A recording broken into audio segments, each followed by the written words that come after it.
Hello everybody, so today I will talk about calculus. The topic today is about integration. So now I will show you how to answer. We have cosine x squared equals to cosine 2x plus 1 over 2. This is about trigonometric identity. So we change cosine x squared into this one.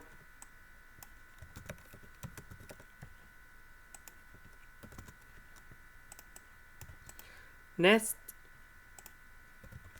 cosine 2x divided by cosine 2x, number 1 divided by cosine 2x, you will get about number 1 plus 1 over cosine 2x.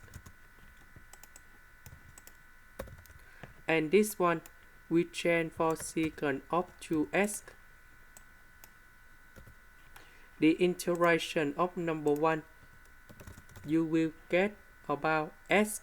The integration of secant of 2x, you will get about 1 over 2 ln of the absolute value of secant of 2x plus tan 2x. And we put about c.